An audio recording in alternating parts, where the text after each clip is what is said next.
This year represents the 50th anniversary of the crash of Eastern Airlines Flight 401, which crashed into the Florida Everglades in December 1972. The aircraft was a Lockheed L-1011-1 TriStar traveling from New York to Miami. According to the Aviation Safety Network, Eastern Airlines had 163 passengers and 13 members of crew on board, totaling 176 occupants altogether. The flight was largely uneventful, but, on approach to Miami, the flight crew had become fixated on a faulty indication in the cockpit. They had not realized that the autopilot was disconnected, which ultimately caused the plane to lose altitude and crash. Although 75 people survived, the accident still resulted in the deaths of 101 occupants, including Captain Robert Bob Loft and flight engineer Donald Don Repo. It was the first fatal crash involving not only the Lockheed TriStar, but, indeed, a wide-body aircraft of any kind. The tragedy was also the second deadliest plane crash in U.S. history at the time, although, today, it now ranks in 16th place. Days later, the wreckage of the aircraft was retrieved from the swamp, and some of its parts were able to be salvaged, including a galley. Those still in a sufficiently usable state were used again on the Eastern Airlines fleet. After this, sightings started of Bob and Don, standing in the aisle, cockpit, and galley. Spooky sightings. For example, the vice president of Eastern Airlines once boarded a flight from New York and chatted with a pilot, who he assumed was in charge of that sector. Later, he recognized that the pilot he'd been speaking to was, in fact, Bob. How could this have happened in any case? It was far from the first time that the deceased pilot had supposedly been spotted after his death. Another time, a captain was asked to check on a passenger in first class who was in a pilot's uniform. The senior flight attendant said he was dazed and unresponsive when spoken to and was not on the passenger list. The captain recognized him as being none other than Bob.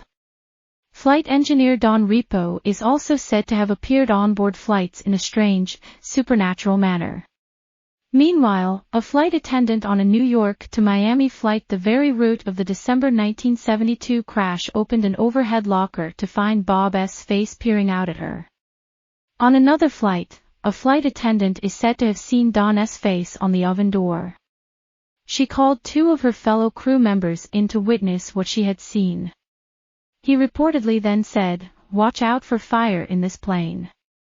On the returning flight, an engine failed and had to be shut down before it caught fire. On returning to the galley, another flight attendant saw an engineer fixing the oven. She asked the flight engineer later about the oven, and he said he hadn't fixed it, and it didn't need to be fixed. Who could this have been? As you might expect, she later picked from some photos that Don was the engineer she had seen. On another day, a crew was in the cockpit of an aircraft when they were said to have seen Don sitting with them. He warned them of a faulty electrical circuit, which was then found and replaced. There were also reports of Bob having been seen doing his pre-flight checks of the aircraft and telling the ground staff he'd already completed them. The pilot was unnerved by what had happened and cancelled the flight. While in the cockpit one day, preparing for the flight, another pilot heard loud knocks from under the floor beneath him. He opened the trap door to see a vision of Don looking at him, which then promptly disappeared.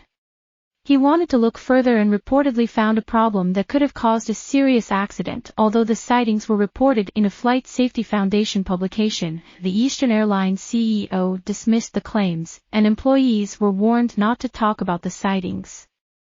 The crew had previously been encouraged to report every incident pertaining to the flight in the aircraft logbooks, and many sightings were recorded. Mysteriously, the logbooks started to go missing from the aircraft. Eventually, all of the salvaged parts were removed from aircraft, and neither Bob nor Don were ever seen again. Truth or scare, we'll probably never know.